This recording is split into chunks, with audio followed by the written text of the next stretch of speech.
Hey everybody, just a quick announcement. We're actually going to start in about 5 minutes. I'm not going to make anybody sit down. Please feel free to stay in line, but for the sake of the schedule, we're probably going to have to move ahead with our presentations even though everyone hasn't gotten their food yet. In about 5 minutes. Thank you.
I didn't print pictures for everybody. Okay, all good. So I just got a picture, so it's fine. yeah, there were some, yes, where I got pictures, but I didn't print the money. It had to do with just how many tables were allocated.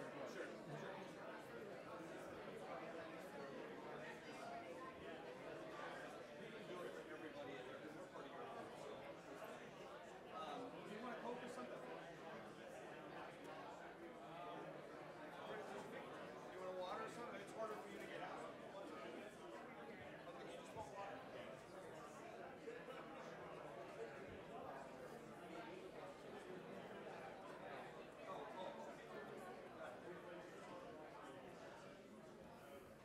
All right, folks. Hi, everybody. Hello again. My name is Raul Buriel. I am leading the organizing of the 2018 Northwest Met Conference. I'm the director-elect. Ryan Hazen, that you met earlier, is our current director. So, in fact, if anything goes wrong, it's his fault. I have some housekeeping notes for everybody. Very briefly, you've seen the slides going by on our website. nwmet.org has our current and most recent program. We have a hashtag on Twitter, Facebook, and Instagram. It's hashtag NWMet 2018. If you have any pictures or comments, please post them there. We have a Slack group, nwmet.slack.com. Feel free to sign up. And we have Met Money, and actually I'm going to tackle that one after our keynote. I do want to consider our keynote's time, and so I'm going to invite Amy Hofer. She is the Oregon OER librarian. OERs, which is open educational resources, which are basically online courses, online course materials that can be shared between digital courses. First time I spoke to Amy, I kept her on the phone for an hour asking her a million questions. Hopefully she will be able to answer everybody's questions today, and here's Amy.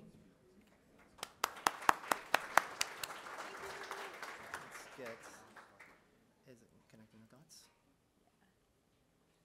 There we are. Let's go. I'm going to get out of your way. Okay. Hi, everybody. How's the sound? Is that good? Okay. Thank you so much for having me. I'm really happy to be invited. I've never spoken to a group of educational technology people before. So I'm hoping that we'll have a lot of time for questions, and I have questions for you. I'm sure you'll have questions for me. So I'm with Open Oregon Educational Resources. This logo was donated by Lane Community College. The mission statement is that Open Oregon Educational Resources promotes textbook affordability for community college students and facilitates widespread adoption of open, low-cost, high-quality materials. There is a lot more information on the openoregon.org website if you want to learn more. And I'm waiting on a contract with the state of Oregon. The procurement process is in its 10th month and counting, but once we have that contract, I'll be adding Oregon's 7 public universities to my docket, in addition to the 17 community colleges that I've been working with. So as you may have gathered, my scope is Oregon-centric. I understand that you all are here from all over the Northwest, and in the open ed field, we have amazing neighbors in Washington, British Columbia, California. I know that Idaho is starting to get interested in open educational resources as well. So while this is Oregon-focused, I hope that there will be something to take away for everybody.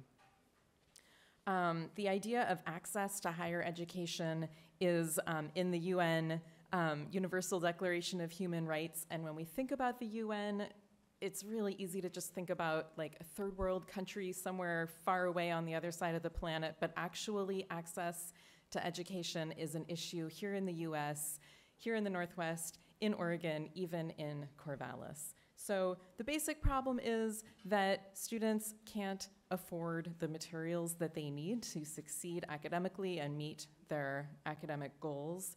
And I have some depressing statistics for you about why this is.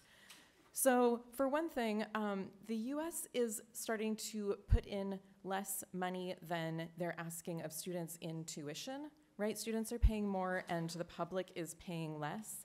I have this for the state of Oregon specifically. You can see there's an inflection point in the graph, and then the 2 lines actually cross. Students are putting in more than the state. This kind of calls into question what we mean when we say that it's a public education anymore, in my opinion, but that's a totally different talk. So I won't get into that right now. The Higher Education Coordinating Commission for the state of Oregon just put out these really nice data visualizations and one of them looks at affordability. And you can see this for statewide, just the universities, just the colleges, institution specific.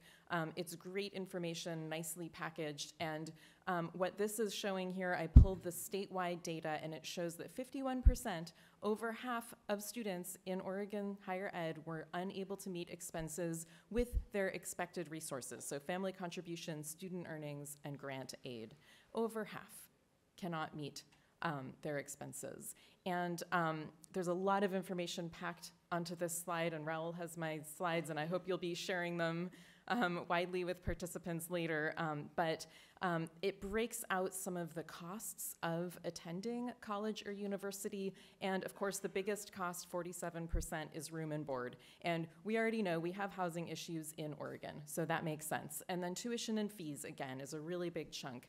7% is books and supplies. So for me, this is where my focus is, that 7% on books and supplies. And you may be wondering, this is a really small slice of the pie. Why is it so important to focus on this? Well, there's a few reasons, but Really, one of them is that it's very hard to affect how much it costs to pay your rent in whatever town you live in. It's really hard to affect the cost of gas to get to and from school. It's even hard to affect the cost of tuition, right? We've seen tuition hikes in almost all of Oregon's colleges in the last couple of years, and another round is coming along this spring. But when it comes to the cost of textbooks, this is something where faculty can have an immediate, direct impact by choosing a no-cost or low-cost textbook and redesigning their course to get away from an expensive commercial textbook. So this is really where we can focus our efforts and have an immediate impact on the cost of attendance. So about textbooks, the lower line on this graph, and I will get done with depressing statistics in a minute, I promise. But the lower line here is the consumer price index, and the purple line, the J curve, is the price of textbooks. And you can really see why the textbook market has been described as broken. If I included the pharmaceutical industry on this graph, it would be below the textbook line. That's how broken the market really is. And I mean, the other thing that you can see from this graph, and also the one about affording tuition, is that things really are different for students now from when we were in school. It really is harder to cover the cost of attendance now. And students know that there could be potential negative consequences for avoiding buying a textbook. This data comes from a student survey done at Florida State University. They've done the survey twice, in 2012 and 2016. We can see students simply don't purchase the book, they take fewer courses, they don't register for a specific course or even a program. What this means is we're losing talent. So someone that might want to go into healthcare or go into engineering looks at the price of textbooks and says, actually, no thanks, I can't swing that, and they go into a different field. Students know that they might earn a poor grade or have to drop the course or have to fail the course, but when you're choosing between textbooks and food, and we know that food insecurity is an issue for our students, right, the choice is going to be clear. I just want to clarify that I am not at all bashing the bookstore here. The bookstore managers at Oregon's community colleges are really supportive of textbook affordability. They are on the front lines. They often get the blame for the high prices of textbooks, but actually they don't have any control over which textbooks are selected by faculty, and they're the ones that are negotiating with the publishers to try to get better prices. We need campus bookstores. They're part of our ecosystem. They're part of a thriving campus community. And we also need to balance students' need for affordable access to the materials assigned in their classes. So bookstore managers are our partners in student success. I just want to be really clear about that. And student success, of course, is why we all get up in the morning. So here are some less depressing statistics. I did a study in 2015 and 2017 about the cost of materials for transfer degrees at each of Oregon's 17 community colleges. And I found that costs are down across all 3 degrees that I looked at. And actually, I would have been surprised if this hadn't been the case. I started my job in 2015. And when I came into my position, there was already a huge wave of momentum and interest and ready-made partners for me to work with. And during that time, the interest in affordable textbooks has just surged. There have been grant programs. There's been a lot of work done, and that's reflected in this finding. So what I did is I looked at the highest enrolled courses that add up to a transfer degree at each college. And then I went to each bookstore and I pretended to go shopping, and I looked at the high and low cost of textbooks at the bookstores, always choosing section 1, which is an arbitrary choice, and it accounts for the fact that students can't always choose their courses based on the cost of materials. So the red and blue bars are that apples to apples comparison, always choosing section 1. And then the very little yellow bar, the very short one, is I left that approach behind, and instead I looked at the lowest cost possible pathway through the AAOT, Associate of Arts Oregon Transfer degree requirements that a student could take. And I found that you could get on average, through a 2-year degree with just spending a few $100 on your course materials, which is an amazing finding. So this points to, first of all, the power of faculty choices. Second of all, the importance of having the designation for no-cost and low-cost courses in the schedule so that students have that information surfaced at the time that they're choosing their classes. So I just want to clarify, it's not a program that any individual student would take. Your schedule would look totally weird if you only chose your courses based on the cost of the materials. So it's really more of a proof of concept to show what's possible. So how is this possible? Faculty, of course, can just choose a lower cost textbook, but they can also choose open educational resources. And this is often shortened to OER. People think that the O stands for online, but it's actually open. With OER, open educational resources, the creator of the resource retains their copyright. You automatically have copyright for anything that you create. But on top of that copyright, they add an open license that enables future downstream users to do what David Wiley calls the 5 Rs: revise, remix, reuse, redistribute, and retain. And what that means in practice for faculty is they get to do the things that they already want to do with their course materials without violating copyright. So they can download a copy of the content and save it locally and not be dependent on a third party that might go down at midterms. They can completely customize and tailor and remix the materials to suit their own objectives or their own student needs. They can share their revision widely without violating copyright. And this sharing, because you have permission to redistribute, it can be free online or it can be in print at cost, because paper and glue and binding are objects that cost money. Sharing online doesn't cost money. And there's a lot of possibility here to spark innovation, and I'm going to talk about that in just a minute, but I also wanted to just show you Creative Commons licenses are most commonly seen on open educational resources, but of course there's all different kinds of open licenses that you might see. And I think it can, when you look at the different flavors of Creative Commons license, it can start to feel like, okay, this is telling me a lot of stuff that I can't do, but actually when you have openly licensed content, the more important thing is that there's a lot more that you can do than with a traditionally copyrighted textbook or course or whatever it is. So one of the ways that OER helps promote innovation has to do with accessibility. We're talking about access to learning, and of course, that's closely connected to the concept of accessibility. And I saw in your schedule that you have a couple more sessions coming up on accessibility, which I think is just a really, really important topic to be looking at. So accessibility services folks at our schools have been on the wrong end of the copyright stick for a long time. If somebody needs an accommodation and your department makes an accessible version of a copyrighted textbook, the college down the road is prevented by that copyright from reusing that accessible content. If somebody else needs the exact same accommodation, they have to repeat that effort. They have to sync in the exact same resources. So this has really been a sticking point in terms of accessibility for a long time.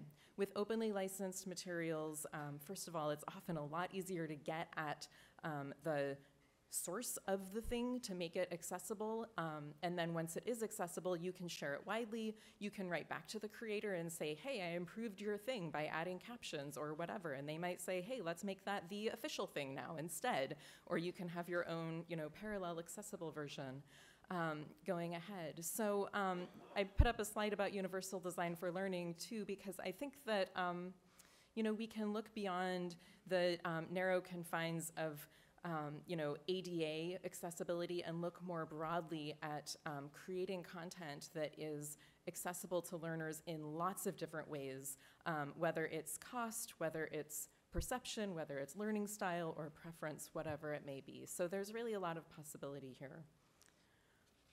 Another potential area for innovation is known to some people as open pedagogy or open educational practices. Pedagogy people like to get very particular about their names and definitions. But the sort of underlying concept here is that there are things that you can do with openly licensed content that you couldn't do with copyrighted content. So what I'm showing you is a page from openpedagogy.org. It's called the Open Pedagogy Notebook. And it's where people are sharing examples of having students contribute to real world situations. And that's how their assessment and their learning takes place. So one example of that is to have students demonstrate that they've mastered your learning objectives by contributing back to the course materials. Maybe they're making PowerPoint slides for next quarter, or maybe they're even making their own openly licensed textbook. When I first heard about students making their own textbook, I thought, you know, yeah, sure, if you have graduate students who have committed to that discipline and, you know, they are really into, sorry? Do you need me to talk louder? Okay, thank you. I thought someone was saying louder. Okay. Suzanne Joachim at Butte Community College has a really nice example of working with community college students in a lower division biology course, having them create an openly licensed textbook.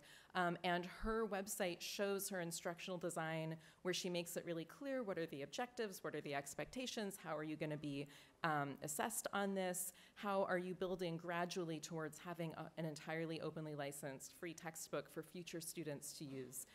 So this idea that students can contribute to real world scenarios is really exciting. Another commonly cited example is students either adding articles to Wikipedia or editing articles on Wikipedia. So this is a way of having student research have a real world impact and a real world benefit, as opposed to please write a 5-paragraph essay on Hamlet, I will grade it, and then you will throw it in the garbage can, right? So it's the opposite of the disposable assignment. So here's where I think that we might start having a conversation based on what I think I might know about this group. So we're telling faculty that they can do all these great things with OER, open educational resources, but where are they gonna put their stuff, right? Like we're saying you can create this thing, and they're like, great, where? How do I share it? What if it's interactive? How do I share that? You said I could edit this thing, but it's a PDF. What do I do now, right? Like, there's a lot of questions that come up from faculty, and probably some that faculty don't even anticipate, like, is the technology that you're gonna use open source? Like, does that technology itself have an open license? If you put your data in a platform, can you get it back out again if you need to move? Is your openly licensed material going to work with the learning management system, which is where your students are anyway? So I think that there are a lot of tech questions that we can answer in order to further this goal of creating better access to course materials. And so I have questions for you all, but I just want to jump ahead for a second and show you my last slide, which the website again is openoregon.org. On Twitter, it's open_Oregon, and there's another group that does not have the underscore, and they're mad at me for having a similar handle, so please don't forget the underscore. And my email address is hofera@lynbenton.edu. And I'm very happy to take questions from you, and also I have questions for you. So I have a few thoughts about the connections, but where do you see the connections between educational technology and open content? What do you think that faculty should know about educational technology when they use OER? Like, if you could make a big sign to hang in a faculty break room, like what would that one thing on that sign be? And I'm also curious about whether any of you are using OER or open licenses in your own work. And I want to sort of promote the idea that that can start to be a change driver in your campus culture. If people say like, oh, everything that comes out of this one department, whether it's a slide deck or a flyer or a poster or whatever, has this license on it. What does that mean? What's that doing there? So these are my questions, and I'm also very open to all of your questions. Thank you.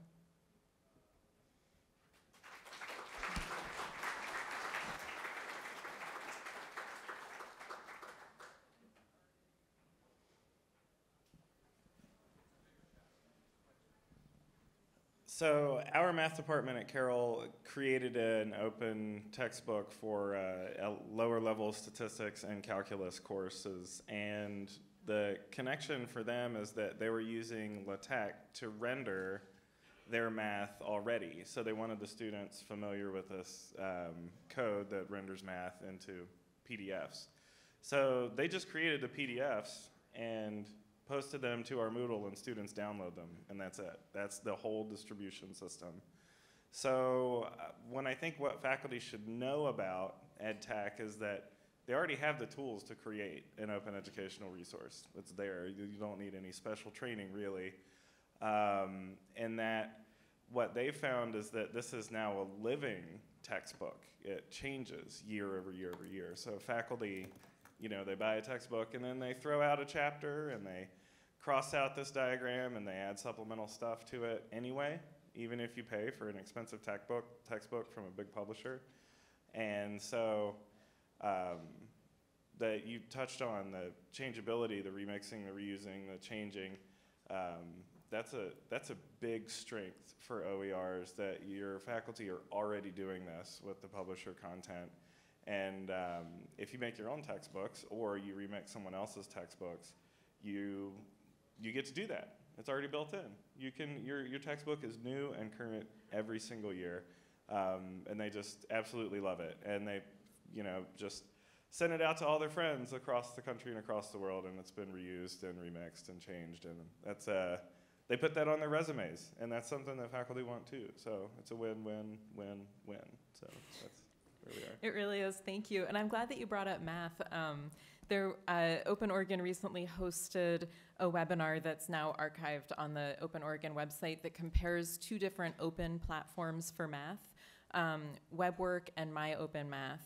Math is in particular an area where it's really hard for faculty to get away from platforms like Pearson MyMathLab, and we know that access codes are really bad for students. They cost an average of $100 each, and you can't share it, you can't check it out of the library, you can't sell it back at the end of the quarter. Everyone is stuck having to pay that fee just to get their grade. So the availability of open math platforms is really important, and there's been great work at PCC on WebWork to make a very accessible way of having math textbooks that are online with interactivity that also outputs in multiple formats, and that helps users that need lots of different options to have those options. So I think for a while the publishers kind of had it up on OER that, yeah, but we provide all these ancillaries, and OER or the folks behind openly licensed course materials are starting to say, hey, wait a second, we can do those ancillaries too, and we can do it at a much lower cost. So thank you for that.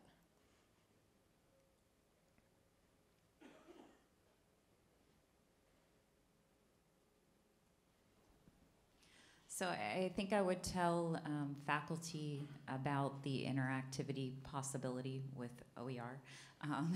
I work with OER at the state level in Idaho and through the University of Idaho, and we have created a small grant program for faculty.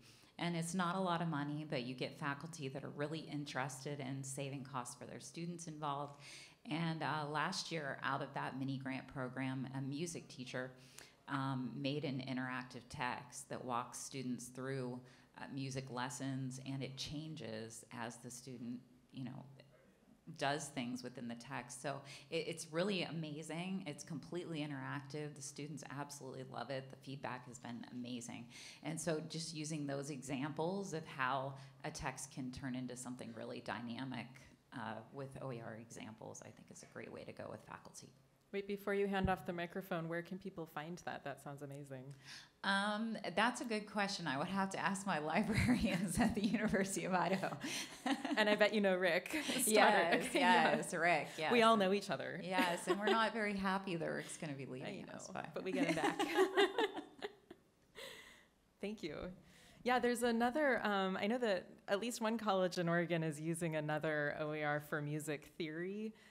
It's pretty amazing what's out there. And, I think there has been a time where faculty were searching for open resources and coming up empty-handed, and it's really worth checking back every 6 months or so because there's so much new stuff being developed all the time, all over the country, all over the world, really. It's an international movement.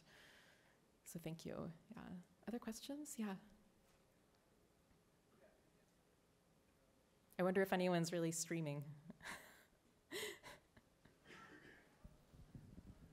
If so, hi. One thing that I've noticed is that it's very difficult for faculty to sometimes overcome the hurdle of finding these materials. And one thing that I've been impressed, I don't know if anybody's tried out Adobe Spark, but I love what I've seen with that recently, where you can pull in, you can do a search on images, and it will do the citations. I can't remember what you call it, but it will show at the end of your presentation, these are the Creative Commons materials that you used. And I think we need more of that. I think we need frameworks that lower the barrier to using these materials, so it's just natural for them. Because suddenly they're stumbling into the use of open educational resources. Then, potentially later when they can start doing more research. But just making that first step so easy, I think, is important. And I've just seen it in Adobe Spark, but I'm sure you're aware of other types of resources or tools that do that. Yeah, I really agree with you about lowering the barriers for faculty. And Open Washington, openwa.org, has a tool called the Open Attribution Builder, and I'll show you an example of what that looks like. So the attribution at the bottom of this slide was created using the Open Attribution Builder. It's just like a citation builder, but for giving attribution to openly licensed materials, or in this case, public domain content. And I love that one. I know that it has like a version in Canvas that uses that Open Attribution Builder. If you're building a course in Canvas, it's a little tool just like the citation tool in Word. I haven't used it myself, and it sounds like Adobe Spark has something similar. In terms of finding open educational resources, this is something where it might be worth talking to a librarian, because we are human search filters. We can save you so many hours of searching and falling down the rabbit hole. For Oregonians, the Open Oregon Resources page, so it's a tab on the Open Oregon site, shows what I know of for adoption of OER. There's over 400 entries on that site, and it's growing. So it's a pretty unmanageable list at 400, but it has a search bar, and it also has filters, so you can look just for college, just for university, or you can filter broadly by discipline. There's also the Open Textbook Library. If you're looking just for textbooks, that's a really nice search tool because it's a very limited data set just by format. It's only open textbooks. And if you want to find any kind of thing, I recommend OER Commons. It's got a really nice search interface, and it's got textbooks and whole courses and syllabi and videos and different kinds of learning objects. So that's another good place to search. And those are kind of the three places I would say, like, poke around in there, and if it's not working out for you, if you're getting too few or too many results, talk to your librarian and they can help you. And librarians also have so much copyright expertise. The librarian on your campus can help you sort through all the copyright and open licensing needs that might come up. I'll follow up now because this is very much the same questions I was asking you when I spoke to you on the phone initially, and you really answered most of it right now, but it is, an OER could be like Ryan's students creating PDFs and uploading them into Moodle, my questions initially were about centralized repositories for OERs plus vetting the content of those OERs. Is the vetting simply community-based? This course has been used so many times, it must be good. Then it's just like Amazon, it's like 5 stars, it must be good. And who does the vetting? And furthermore, interfacing with platforms, specifically LMSs. I've got Canvas, I've got Moodle, I've got Blackboard. How do I suck that into my course? Is there any interfacing there? Are there communities working on this out there right now? That's such a good question, and it really depends. So I have a different slide deck that talks about publishing models, and one of the slides is just like, here's the author, and here's an arrow, and here's the document. The threshold for publishing is so low, right? Like, all you have to do is make your Google Doc available to be searchable, and you have published. Nobody has copy edited that. Nobody has peer reviewed it. Nobody has vetted it. So that could be an open educational resource. On the other hand, we see content like the OpenStax textbooks that come out of Rice University that are pretty much the gold standard. They have a very traditional publishing process. They have multiple authors, editors, peer reviewers before they're even published. They go through editions for improvement and updating. They are really nice when they're printed up hardback. They look just like a regular textbook. They're associated with a lot of ancillary content. So those are really analogous to what you might see coming out of Pearson or McGraw-Hill. The Open Textbook Library that I mentioned a minute ago is a place where you can find peer reviews of open textbooks. So this is faculty who are paid $200 for each review that they write, and they sit down and look closely, and they have a 10-point rubric, and they say, like, okay, yes, this is comprehensive. This, has cultural sensitivity. It's relevant. It goes through all the points of the rubric, and it gives an honest assessment by another faculty member at another school. The OER that are on the Open Oregon Resources page are not necessarily peer-reviewed. It's more like they're peer endorsed, like you know that somebody else has used this material, and oftentimes they'll put their email address so that you can write to them and say, hey, how did it go?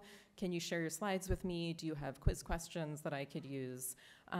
So it really runs the gamut in terms of quality and publishing process and review process. And then in terms of interoperability with the LMS, like you were asking, the OpenStax books, again, they're sort of the gold standard, and my understanding is that they're the ones that are gonna have like the most bells and whistles when it comes to integrating.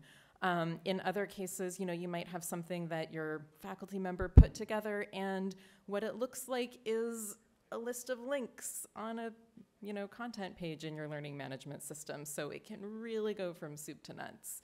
And I think that some of these are instructional design problems, and some of them are tech problems that you all can find nice solutions to help faculty get the content to students with sort of the least cognitive load of like, what does it look like and is it consistent, right? Like all of those issues that we don't want students to worry about. Long answer. Hope I'm answering your question. There was one more question in the back. Yeah, I think we have time for just one more. Okay.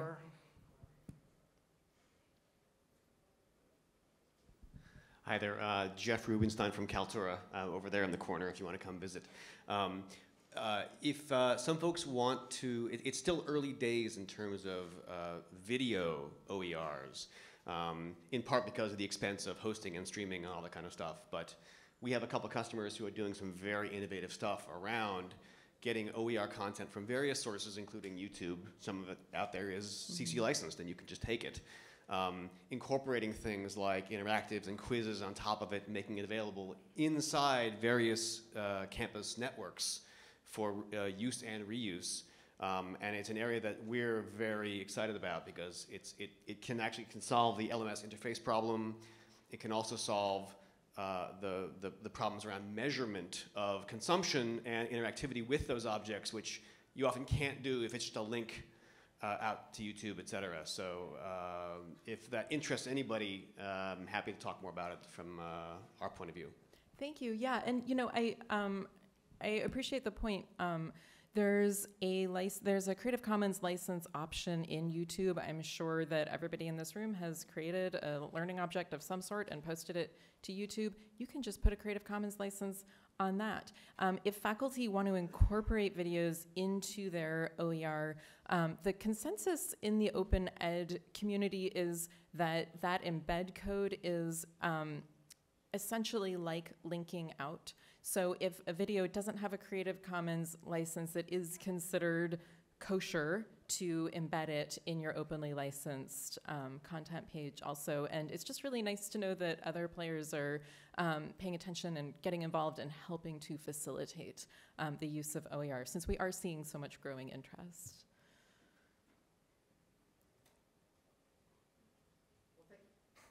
Thank you. Whoa. Thank you very much, Amy. Thank you. This has been great.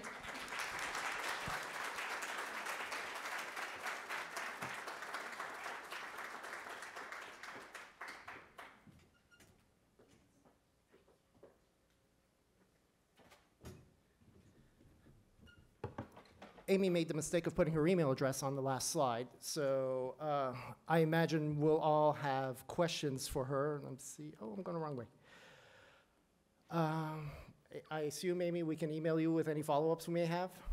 All right, and Twitter. So that's, at this point, all we have left is some housekeeping things. The next sessions actually start at 1:30. That's in 18 minutes. I'm going to pull up the program. Again, the latest additions and modifications to the program, there's been no major changes to the program since you got the booklet, but anything that, if you don't have the program with you, you can find it on the website. It's all listed over here. The rooms are all in that hallway behind you. Everything we're doing today and tomorrow is actually being live streamed. And we'd like to thank Winov for handling our recording and streaming. Thank you, Winov.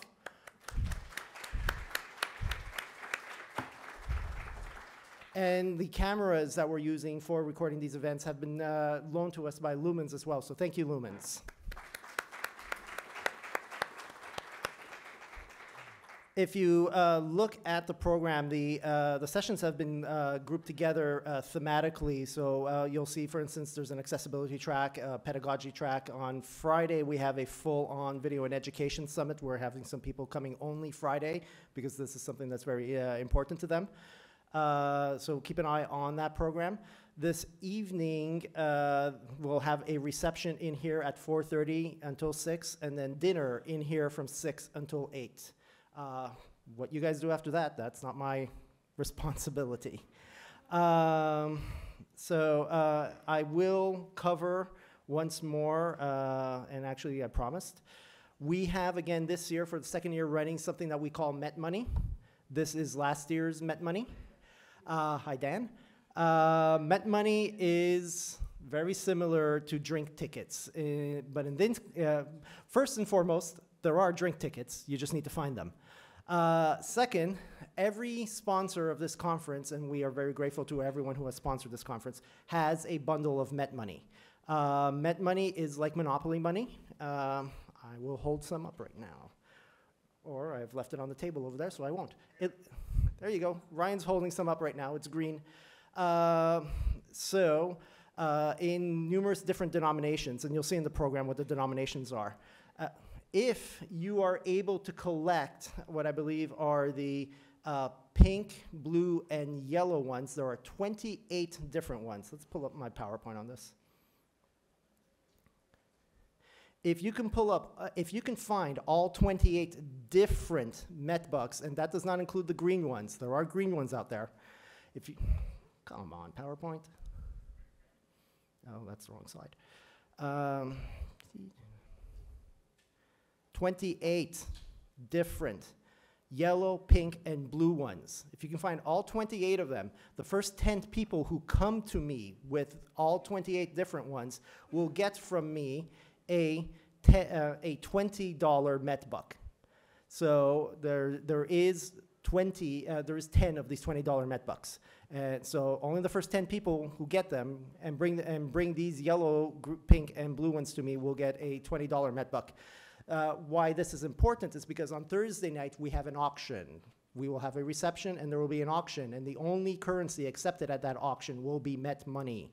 And we have some very nice prizes for that auction. You will want Met Money. So speak to our sponsors and vendors. They have Met Money. Also, there's some $50 Met Money out there. Very valuable. They're only awarded in very special cases. you will know when you get one. And as I said, there are green ones out there. There's 3 different green ones. You need to find them, and you will get them until they run out. They're earned in a number of different ways. I think someone who had a green one held it up earlier, so you know who to go speak to about that. Like I said, 3 different green ones. It is your goal to accumulate as many of these as possible, and feel free to trade, just like playing cards. And at the end of the day, on Thursday, if you have a nice enough bundle of Met money, you're going to buy yourself some pretty nice prizes. I can't think of anything else. So at this point, I think we're done. Enjoy the sessions this afternoon, and I'll see you here for the cocktail party and dinner later. Thank you.